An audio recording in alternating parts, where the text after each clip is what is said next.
out here in the courtyard waiting for our taxi because we're going to Puno today, so pretty much our whole day will be spent on bus. I think it will be 7 hours and 30 minutes bus. Puno is the city that next to Lake Titicaca, and we'll actually be spending 1 night, 2 nights on a floating island hotel, so it should be fun.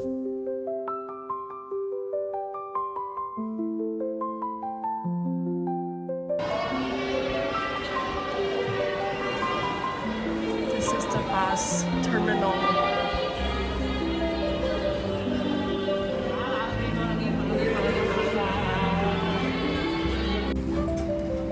This is our bus.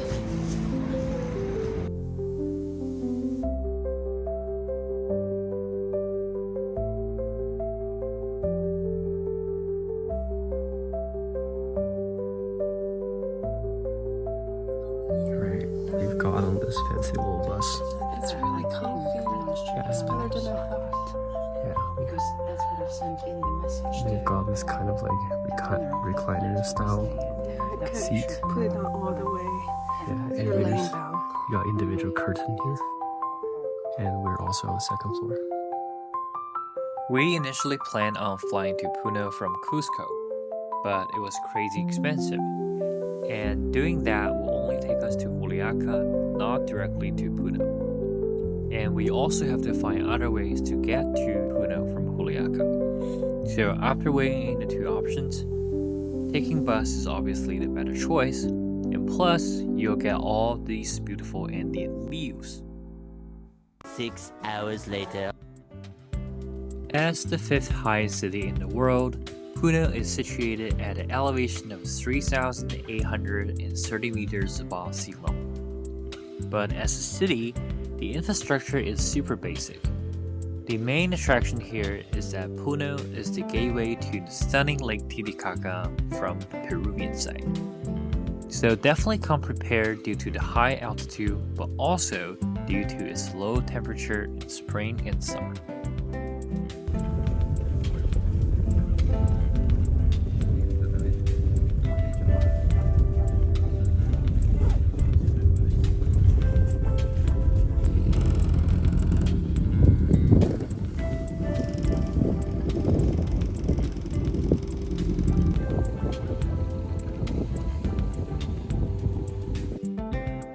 Lake Titicaca sits at over 3,800 meters above sea level, making it the highest navigable lake in the world.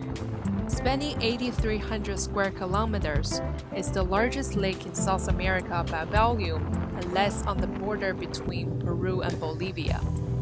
The lake is dotted with fascinating islands like the Uros Islands, which are made entirely of floating totora. With a history rooted in ancient Andean civilizations, Titicaca holds deep cultural and spiritual significance, offering a truly special experience.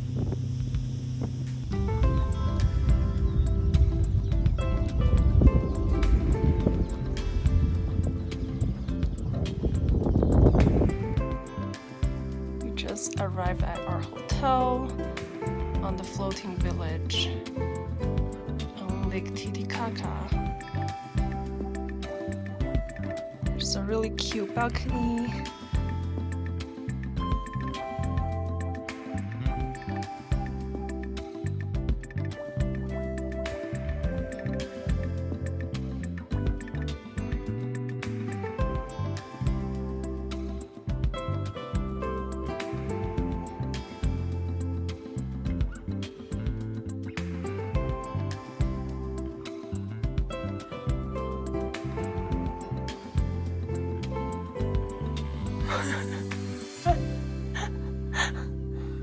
Dealing with some new altitude sickness.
Alright, this is how cold this place is. Look at the window. Wow.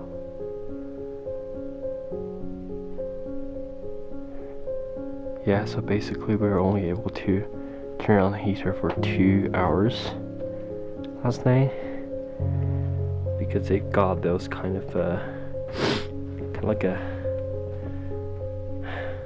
gas powered heater.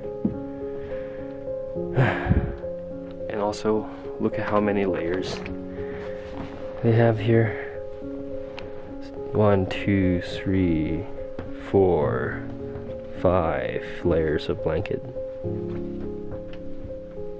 That's how cold this place is. We're literally living on the lake, not by the lake, not near the lake, on the lake.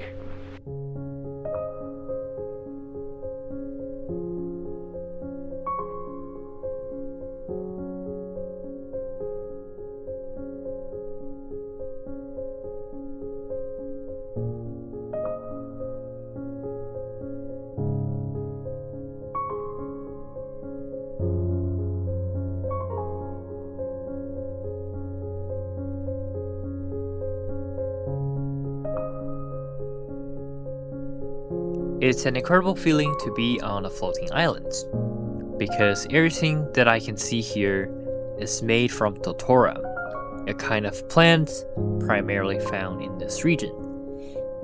So everything from the island themselves, to the outer layer of the architecture, to a lot of the home decors. And when you try to walk on the surface of the islands, it's not flat at all. It's like one step shallow and one step deep. It's really hard to maintain the balance. So it's definitely a weird but interesting experience to have.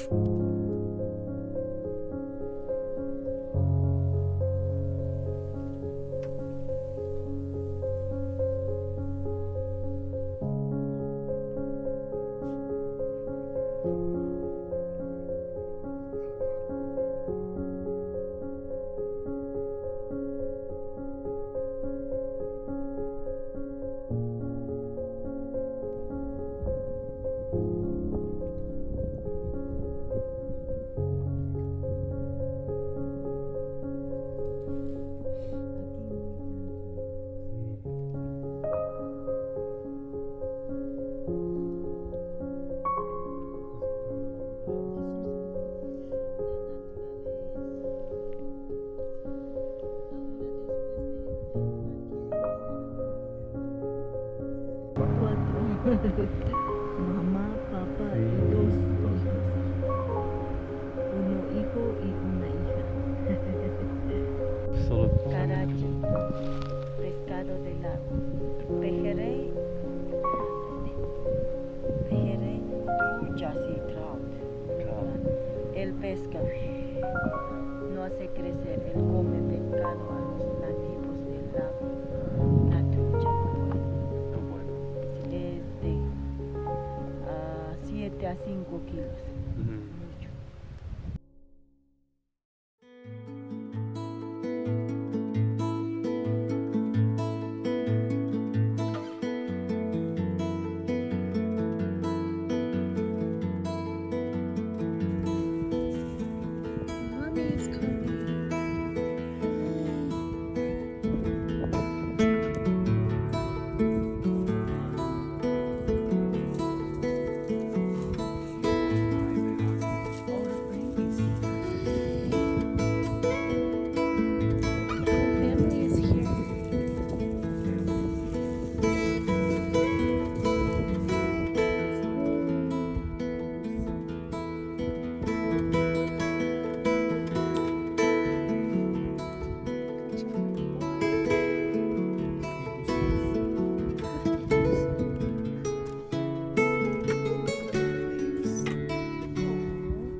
One of the main activities on the floating island is to visit the Uros community.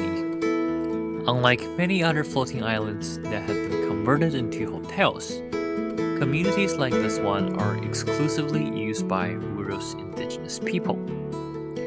Local people here explain to us how they build the floating islands. They show us their handmade artwork and offer us a tour to see their homes and their fishing farms. The most memorable part is how they build these islands. Basically, local people have to collect totora plant first, and then bundle them into building blocks, and then sun-dry them for 6 months.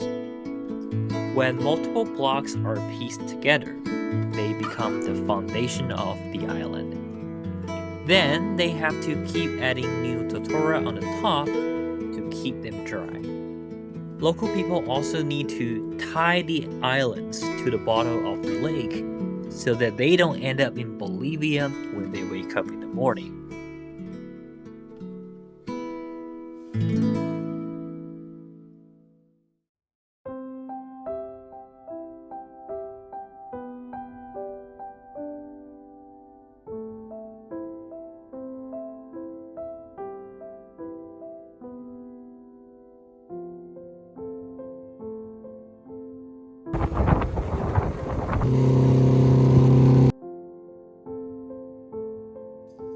The hotel offers kayaking and boat tours to a higher point on the lake, but by our last day of the trip, we were so exhausted and just wanted to relax. We spent the afternoon playing with adorable little cats and enjoying the stunning lake view from our deck. Without Wi-Fi, we took a much-needed break from our phones, allowing us to clear our minds and truly connect with nature. It was so restorative and peaceful.